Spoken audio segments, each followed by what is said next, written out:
সকল খতিব, মসজিদের খতিব, সকল মসজিদের ইমাম, সকল মসজিদের মুয়াজ্জিন, সভাপতি, সেক্রেটারি, কমিটি, সকল ওলামা, মাশায়েখ, পীর, সকল ওয়াইজিন, মুফাসসিরিন, ছাত্র, সেনা, জনতা, সবাইকে আমি রেড অ্যালার্ট জানাচ্ছি, সময় সতর্ক থাকুন। আল্লাহু আকবার।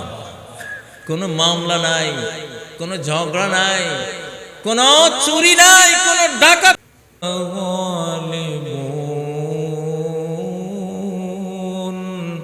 আমার সৈনিক, আমার লা ইলাহা ইল্লাল্লাহ কালেমা যে অন্তরে নিয়েছে, সে আমার সৈনিক, সে আমার সৈন্য, সে আমার ফোর্স, সে আমার বাহিনীর একজন সদস্য।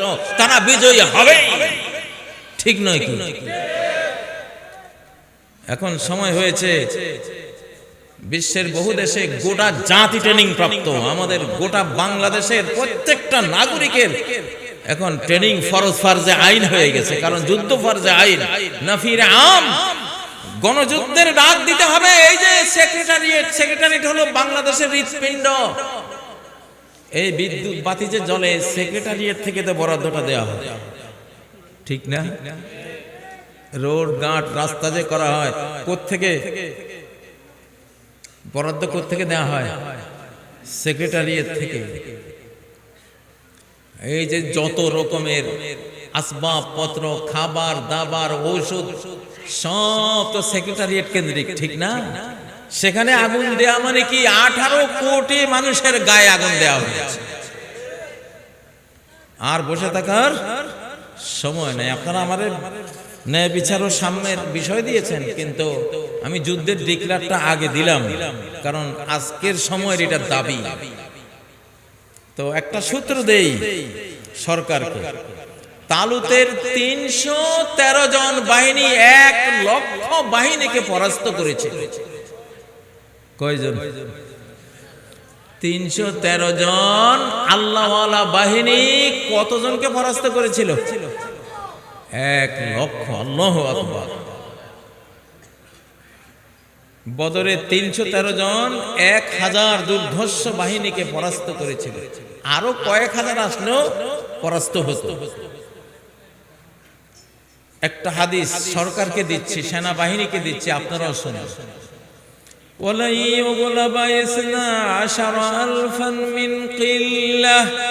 কোন বাহিনীতে যদি 12,000 সৈন্য থাকে, নবীজি বলছেন সংখ্যা অল্প হওয়ার কারণে, মাত্র 12,000 হওয়ার কারণে পৃথিবীর কোন বাহিনীর সামনে তারা পরাস্ত হবে না। সৈন্য সংখ্যা 12,000 হলে এই 12,000কে কেউ পরাজিত করতে পারবে না সংখ্যার দিক থেকে, যে সংখ্যা মাত্র 12,000। অন্যদিকে আসছে 2 লাখ 5 লাখ। নবীজি বলেন এই 12,000 যদি আল্লাহওয়ালা হয়, সবরওয়ালা, ধৈর্যওয়ালা হয়, পৃথিবীর কোন সংখ্যার বাহিনী 12,000 বাহিনীকে পরাস্ত করতে পারে না। কত বিরাট একটা তথ্য দিলাম।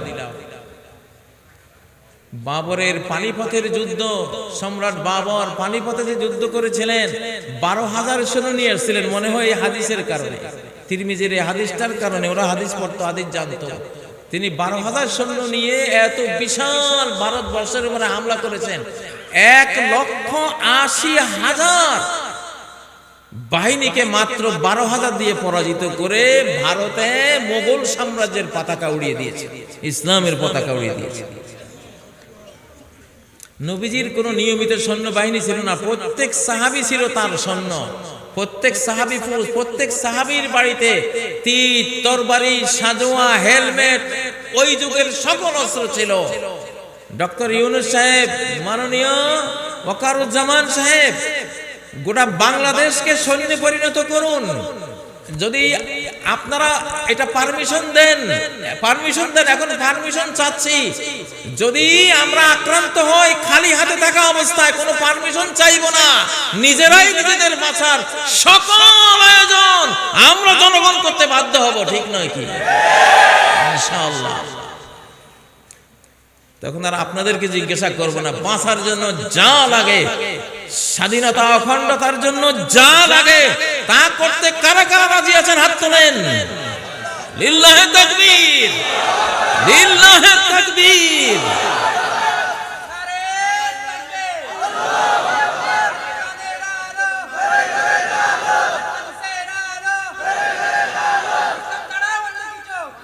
কিশোর তরুণরা, আমাদের মা জাতি পর্যন্ত সে যুদ্ধে ঝাঁপিয়ে পড়েছিল, ঠিক নয় কি? যুদ্ধে যারা ঝাঁপ দিয়েছে তারা আমাদেরই এই মাহফিলগুলির ছাত্র, তারা সাইদির ছাত্র, তারা কামাল উদ্দিন জাফরির ছাত্র, তারা আহমদ শফির ছাত্র, তারা আজহারির ছাত্র, তারা বাংলার আনাচে কানাচে যত বক্তারা আছে, আমির হামজারা আছে, যত ইসলামিক স্পিকাররা আছে, এদেরই তৈরি ছাত্র হলো 5ই আগস্ট, যারা অলৌকিক ভাবে একটা কারামত আল্লাহর পক্ষ থেকে পেয়ে ওই বিপুল শক্তিধর এক ফেরাউনকে বাংলাদেশ থেকে বিদায় করেছিল, ঠিক নয় কি?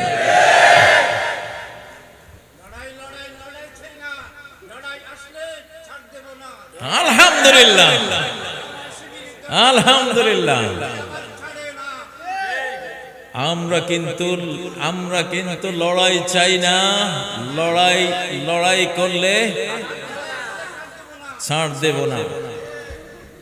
আমরা কিন্তু ফাইন কথা বলছে, আমরা কিন্তু মারতে চাই না, মারতে এলে ছেড়ে দেই না, মারতে এলে আলহামদুলিল্লাহ। আপনি দাঁড়ান তো একটু, আপনারা সারা পৃথিবীর মানুষ দেখুন, কুটেন এই যে এই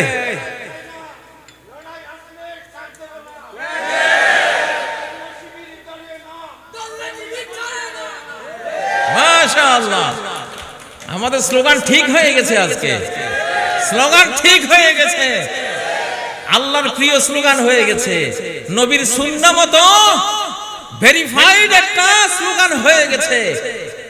আমরা কিন্তু লড়াই চাই না, লড়াই আসলে ছেড়ে দেই না, লড়াই আসলে ছেড়ে দেই না, ঠিক না কথা? আমরা ডিফেন্সিভ জাতি, আমরা অফেন্সিভ না, আমরা আক্রমণ করতে যাই না কারো দেশে। আক্রমণ করতে আসলে এই বাংলাদেশে ঢুকার 100টা রাস্তা আছে, মারতে আসলে পালাবার রাস্তা একটাও নাই। বাংলাদেশে ঢোকার জন্য রাস্তা কয়টা আছে? 100টা, কিন্তু মারতে আসলে পালাবার রাস্তা একটাও নাই। এটার একটা ঘটনা বড়াই বাড়িতে ঘটেছিল। যারা আমাদের সীমানায় ঢুকে পড়েছিল, 3 শতাধিক লাশ ফেলে পালাতে চেয়েছিল, পালাতে পারে নাই, পালাতে গিয়েও মরে গেছে। তাহলে বাংলাদেশ কি ভয়ঙ্কর দেশ, জোয়ার ভাটার দেশ, সকালে জোয়ার বিকালে ভাটা, বাবারে মারাত্মক দেশ। এটা মুহূর্তে ফুসে উঠে, আবার ঠান্ডা হয়, আবার ফুসে উঠে। জোয়ার ভাটার দেশের মানুষকে কন্ট্রোল করা যায় না। এই দেখবা যে মনে হয় যেন নাই, গেছে, শেষ হয়ে। আরে আল্লাহ রে, কয় ঘন্টা করে দেখা যায় 2 কুল ছাপিয়া মাতিয়া ছুটিয়া চলে, ধারা করো তোর, ঠিক না? এটা সেই দেশ। জোয়ার ভাটার দেশের মানুষকে কন্ট্রোল করা যায় না। যাই হোক, আপনারা তো প্রস্তুত আলহামদুলিল্লাহ। আমার ওয়াজ হয়ে গেছে আজকের ভাই। এই ওই যে 12,000 বাহিনীর কথা বলছি, আল্লাহ যদি বাংলাদেশ সরকার যদি এটা অ্যাকসেপ্ট করেন, জেনারেল ওয়াকার আপনারা নেন, আমি কাজী ইব্রাহিম 12,000 ফ্রি ফাইটার আমি পুষবো ইনশাআল্লাহ। আমি যেখানে থাকবো সেখানে বিমান বিধ্বংসী কামান বসাবো ইনশাআল্লাহ। যত রকমের মারণাস্ত্র, এখন আর জায়গা জমি আলমারি আর কিনা কয় ওয়ার্ডরোব হাবিজাবি না কিনে কি কিনবো? আমি প্রতিদিন কতবার কল্পনা করি, আমার আল্লাহ নবী মসজিদে ইমামত করতে গিয়ে একটা তলোয়ার কাঁধে নিয়ে ইমামত করেছে, ঠিক না? সশস্ত্র অবস্থায় থাকবে মুমিন, সব সময় সশস্ত্র অবস্থায় থাকবে। সেনাবাহিনী আপনারা শুনেন আল্লাহ কি বলেছেন, অলিয়া খুজু হেজরহম, মুমিনরা যাতে তাদের সতর্কতা গ্রহণ করে এবং অস্ত্র তারা যাতে সাথে রাখে, অস্ত্র থুয়ে, এটা হলো সূরা আন-নিসার কত নম্বর আয়াত? সূরা আন-নিসার 102 নম্বর আয়াত। পিলখানায় যে আমাদের বাংলাদেশের সেদিন মানে সেনা শক্তিটা প্রায় ধ্বংস হয়ে গিয়েছিল, ঠিক না? এত আর্মি অফিসার মারা গেছে, কোন একক দেশের দ্বিতীয় বিশ্বযুদ্ধের সময় এত আর্মি অফিসার মারা যায় নাই। সেখানে একটা বিশাল রং ডিসিশন ছিল, একটা ভুল সিদ্ধান্ত ছিল, একটা ভুল সিস্টেম ছিল। সেই ভুল সিস্টেমের কারণে এতগুলি সেনা অফিসার আমাদের হারাতে হয়েছে। ভুল সিস্টেমটা কি? অফিসাররা কোনো অস্ত্র বহন করে না। তোমরা কি আল্লাহর নবী থেকেও বড় অফিসার হয়ে গেছো?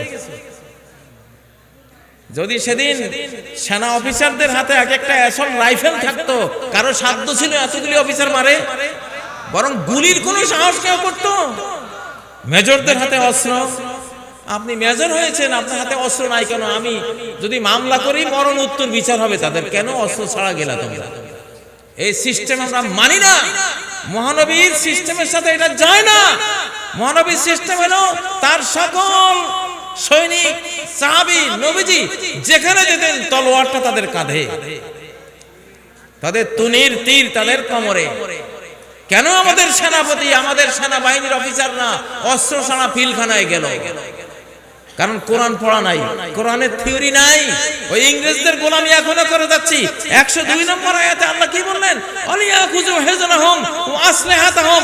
নামাজ পড়তেছো, নামাজের মধ্যেও সতর্ক থাকো, সশস্ত্র থাকো। আল্লাহু আকবার। কত বড় সতর্কীকরণ! সূরা আন-নিসার 102 নম্বর আয়াত। যাই হোক, এটা রানিং যে পরিস্থিতি চলছে দেশে, সেজন্য একটু যুদ্ধের দিকে না গিয়ে উপায় নাই। আর আমি তো এবার বাংলাদেশে এসে প্রথম মাহফিল চিটাগাঙে আসলাম। আল্লাহ আমাকে চিটাগাঙেই মঞ্জুর করেছেন। আর কোথাও কত মাহফিল এসছে, আমি একটাও নেই। আকাশ থেকে মঞ্জুরি আসে নাই। আল্লাহ বলেন, মনে হয় যেন আল্লাহ বলতেছেন, কাজী তুই আমার গোলাম, তুই চিটাগাং যা, ওখানে সমস্যা আছে।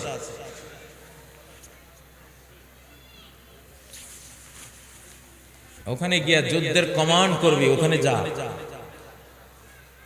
মরাগুলিরে জিন্দা করিয়া। আমার একটা ইতিহাস আছে, জামিয়া কাসিমে আমি 30 বছর হাদিস পড়াইছি। মাঝে মধ্যে জামাত শিবিরের মিছিলে নেতৃত্ব দিয়েছি, খুব কম। যখনই কোনো মিছিলের প্রয়োজন হতো আমাকে দাঁড়া করে, হুজুর আপনি একটু বলে দেন। আপনি বলে দিলে একটা ছাত্র এই মাদ্রাসায় থাকবেন, সব রাস্তায়। আমি এমন কিছু কমান্ডিং বক্তৃতা করতাম, বক্তৃতা ছোটে আমাশার রোগী, গ্যাস্ট্রিকের রোগী, জ্বর টর লইয়া শুনতে রাস্তায় ঘুরতাম। সত্য কি নাই যে একজন আছে এখানে, দাঁড়াও তো তুমি কোন আজকাল সাক্ষী না হলে। এই যে আমার ছাত্র, জিজ্ঞাসা করেন সত্য কইছি কিনা? হ্যাঁ বলছে, জি জি বলছে। ওই দেখতে ছোট হইলে কি হবে, অনেক বড় বুদ্ধিজীবী। ওর এক ভাই ঢাকা বিশ্ববিদ্যালয়ের সাংবাদিকদের সভাপতি, এতটুকু, সেটাও আমার ছাত্র। ঢাকা বিশ্ববিদ্যালয়ের সাংবাদিকদের সভাপতি হওয়া কি ছোট বিষয়? বড় বিষয়। এক সময় ছিল, খুব দাপটে সভাপতি ছিল। ছাত্রলীগের সেক্রেটারি জেনারেল আমারই ছাত্র এস.এম. জাকির, মন্ত্রীর মতো চলতো, ওটাও আমার ছাত্র। আর শিবির করতো, কিন্তু ওখানে গিয়ে ছাত্রলীগের সেক্রেটারি জেনারেল। আমরা বলে দিয়েছি, আমরা শিক্ষা দিয়েছি, যখন দেখবা যে তোমার সন্দেহ করে, সমস্যা কি? কৌশল, আর হারবু খাদা, যুদ্ধ হলো কৌশলের নাম। কৌশলে জীবন বাঁচাবা, যেই কৌশল যখন নিতে হয় নিবা। প্রিয় বন্ধুরা, এবার আপনাদের বিষয়ে একটু আসি। সাম্য ন্যায় বিচার, সাম্য আর ন্যায় বিচার। এবার তো বৈষম্যের বিরুদ্ধেই তো আন্দোলনটা উঠছিল নাকি? বৈষম্য বিরোধী কোটা আন্দোলন না, সাম্যের জন্য ছাত্ররা আন্দোলন করেছে। ছাত্ররা চেয়েছিল কোটা। কি চেয়েছিল? আমি দুই একটা, আমি আবার এক মাহফিলে যে ওয়াজ করি আরেক মাহফিলে ওয়াজ করি না, আমার এটা ভালো লাগে না। একটা মাহফিলে একটা ওয়াজ করবো, আরেক মাহফিলে ডিফারেন্ট। আপনারা আমার কোনো একটা মাহফিল আমার 500 মাহফিল একসাথে করলেও হুবহু মিলাইতে পারবেন না। এটা আমি ইচ্ছা করেই করি, কারণ সব মাহফিলে এক কথা কইলে তাইলে মিডিয়ার যুগ, পাবলিক পাইলটা কি। এখন বক্তাদের বড় দুর্দিন চলছে। আগের যুগের বক্তারা করতো কি, বছরে ওয়াজ একটা ঠিক করতো। চিটাগাং গিয়ে ওই ওয়াজ, ঢাকা গিয়ে সেই ওয়াজ, নোয়াখালী গিয়ে সেই ওয়াজ, রংপুর গেলে সেই ওয়াজ, খুলনা, বরিশাল, মানে 64 জেলায় গিয়ে ওয়াজ একটাই। কারণ ওই সময় রেকর্ডও ছিল না, ওই সময় মানে এই ওয়াজের শ্রোতা, এই মাহফিলের শ্রোতা আরেক মাহফিলে যাবে এটা সম্ভব ছিল না। এই জন্য একটা ওয়াজ চলতো, সেই বিষয়টা জরুরি ছিল। তিনি একটা বিষয় নিয়ে সারা বাংলায় ঘুরে ঘুরে বলতেন, ওয়াজ একটাই। তখন বক্তারও এলেম বাড়তো না, জ্ঞান বাড়তো না, শ্রোতাদের যা যা বাড়তো। কেন এই এলাকার শ্রোতারা পেয়েছে, ওই এলাকার শ্রোতা পায়নি, উনি ওখানে গিয়ে একই জিনিস বলছে। কিন্তু এখন অনেক বক্তা হারাই গেছে, কেন জানেন? কারণ একই ওয়াজ করে। এখন ইউটিউবে শুনে, আরে এটা তো শুনছি, এটার কি শুনে ফেলাও, ঠিক না? ঠিক। অল্প পুঁজি এখন আর ওয়াজ হয় না, এখন ওয়াজ করতে গেলে একটু এলেম কালাম লাগে, ঠিক না? হ্যাঁ, এটা তথ্যের যুগ, এখন সুযোগ আছে। এই জন্য আমি চেষ্টা করি প্রত্যেকটা মাহফিলে নতুন তথ্য দেব, তাহলে দেশের মানুষের জ্ঞান বাড়বে। আর আলহামদুলিল্লাহ আমি 40 বছর হাদিসের শিক্ষকতা করেছি, 11 বছর কোরআন নিয়ে বাংলার আনাচে কানাচে 6000 মক্তব তৈরি করে আমি ঘুরেছি। প্রায় 40 বছরে মাহফিলের মধ্যেও আমি আছি। 25 বছর media, television, BTV, ATN Bangla, NTV, যত বড় বড় সবগুলিতে কাজ করেছি। তো সেই অভিজ্ঞতা নতুন বাংলাদেশে আপনাদেরকে দেব ইনশাআল্লাহ, নতুন করে দেব। দেওয়ার জন্যই কিন্তু বাংলাদেশে ঢুকছি, নাহলে ঢুকতাম না। আমার টার্গেট ছিল বাইতুল মুকাদ্দাস, বাইতুল মুকাদ্দাস কেন্দ্রিক আমার বাকি জীবনটা আমি সেখানে সংগ্রাম করব, সেই জন্য আমি বেরিয়ে গেছিলাম। কিন্তু আমার বাংলাদেশ দুরবস্থায় পড়বে এই ভেবে আমি এখানে ঢুকছি ইনশাআল্লাহ। আমি সংসার করার জন্য বাংলাদেশে ঢুকি নাই, যুদ্ধ করার জন্য ঢুকছি। এই জন্য লড়াই চলবে ইনশাআল্লাহ। কারা কারা আমাদের সাথে থাকবেন? কারা কারা আল্লাহ কবুল করেন, মুনাফিকি থেকে বাঁচান।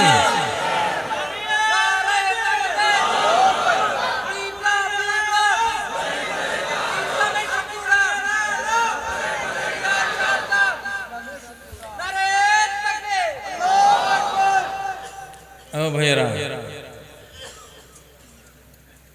লড়াই হলো জান্নাতে যাওয়ার কোন আচ্ছা পথ। কোন আচ্ছা পথ ছিল ওটা লক্ষ্মীপুরের ভাষা পেলাম, আপনারা চিটাগাঙ্গে কি কয় তা তো জানি না। বাগদাদ দেশে আপনারা কি কন? কোনাকুনি পথ। যে বর্ষাকালে যখন পানি টানি শুকিয়ে যায় ক্ষেতের, এখন রাস্তাটা ধরেন এই দিকে গেছে 1 কিলো, এরপরে আবার ঘুরে আবার এমনি 3 কিলোমিটার রাস্তা, ক্ষেত দিয়ে নেমে চলে গেলে আধা কিলো হয় না। এই রাস্তাটা কি বলেন? আইল, কোনাকুনি পথ। লড়াই হলো জান্নাতে যাওয়ার কোনাকুনি পথ, ঘুরে গাড়ি নাই। নবীজির কাছে ঈমান এনেছে, মাত্র লা ইলাহা ইল্লাল্লাহ পড়েছে, যুদ্ধে গেছে, 1 ওয়াক্ত নামাজও পড়তে পারে নাই, যুদ্ধে গিয়া শহীদ হয়ে জান্নাতে চলে গেছে। আল্লাহু আকবার। এটা ঘুরা রাস্তা না, এটা কি? ইয়াগফির লাকুম যুনুবাকুম ওয়া ইউদখিলকুম জান্নাত।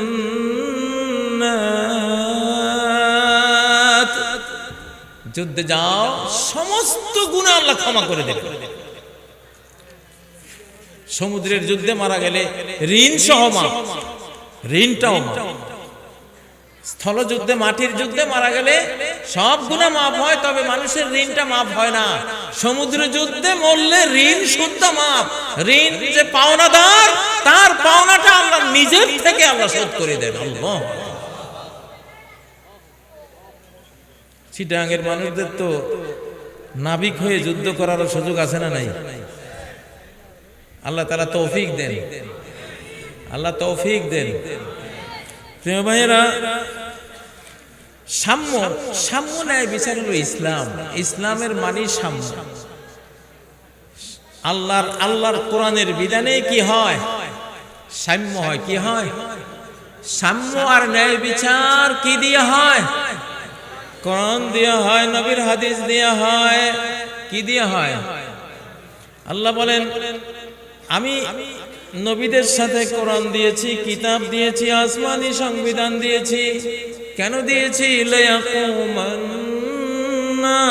বিল কিসত, যাতে করে মানব জাতি ন্যায়, সাম্য, ইনসাফ প্রতিষ্ঠা করতে পারে। লিয়াকুমান্নাসু বিল কিসত, সূরা আল হাদীদের 25 নম্বর আয়াত। আল্লাহ তাআলা নবী পাঠানোর উদ্দেশ্য কি?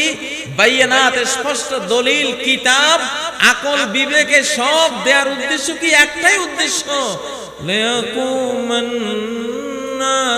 বিল কিসত, যাতে মানব জাতি কি কায়েম করতে পারে? ইনসাফ কায়েম করতে পারে। সুবহানাল্লাহ। তাহলে ইনসাফ করবেন কি দিয়া? কোরআন দিয়া। কোরআন ছাড়া কি ইনসাফ হয়? আমারে যে ধরে নিয়েছিলেন, আলেমদেরকে যে ধরা হয়েছিল, আলেমদেরকে যে ধরা হয়েছিল, সাইদি সাহেবকে যে আটক করা হয়েছিল, নিজামী ভাইদেরকে যে ফাঁসি দেওয়া হয়েছিল, ইনসাফ হয়েছে? আরে বাবা, অপরাধ প্রমাণিত হওয়ার আগে তুমি বলো আসামি। তুমি আমারে কেমনে আসামি কইলা? তুমি আমারে আসামি যে কইলা, কত বড় অবিচার করলা তুমি। কেন আমারে আসামি বললা? আগে বিচারক বলবে, রায় দিবে যে হ্যাঁ তিনি এই অপরাধ করেছেন, দলিল, সাক্ষী, প্রমাণে এটা এস্টাবলিশড হয়ে গেছে, প্রমাণিত হয়ে গেছে। তখন আপনি বলতে পারেন আমি কি অপরাধী বা আমি একজন আসামি। আপনি ধরিয়ে হ্যান্ডকাপ দিয়ে দিলেন, দিয়া কইলেন উনি কি? আমারে যে ধরা হয়েছিল, হাজার হাজার আলেমদেরকে ধরা হয়েছিল, মামুনুল হক সাহেবকে যে ধরা হয়েছিল, কোন মামলা ছিল ধরার সময়? মামলাই তো নাই।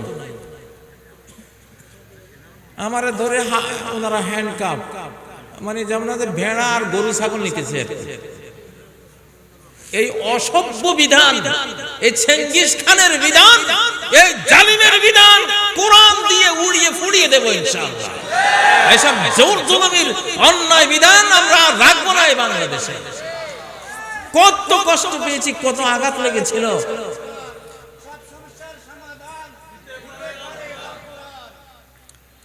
এক একজন আলেমে দ্বীন, এরা হলো নবীর ওয়ারিস। কার ওয়ারিস? নবীর ওয়ারিস। নবীদের লাগানো বাগানের ফুল, এক একজন আলেম নবী বাগানের ফুল, এক এক ফুলের এক একটা ঘ্রাণ, ঠিক না? এক এক ফুলের এক একটা সৌন্দর্য। নবী বাগানের ফুল এগুলি, এই ফুলগুলিকে কচলিয়ে, দুবড়িয়ে, মুচড়িয়ে শেষ পর্যন্ত নিজেই বহিষ্কৃত এবং বিতাড়িত হয়ে গেছে দেশ থেকে। এগুলি করেছিল ৭২-এর সংবিধান দিয়ে। কি দিয়া? ৭২ কথাটা বাংলাদেশে সুনামের না দুর্নামের? দুর্নামের। শেখ মুজিব ৭২ সালে সব ছাত্ররে গণহারে পাস করে দিছিল, কোনো ফেল নাই। ২-১ বিষয় পরীক্ষা দেয় না, সেও পাস। এই জন্য ভাই তুমি কোন সালে পাস করছো যদি শুনতে ৭২ সালে, তুই খুব লজ্জার করে, ও তুই ৭২ইয়া, বুঝেন না?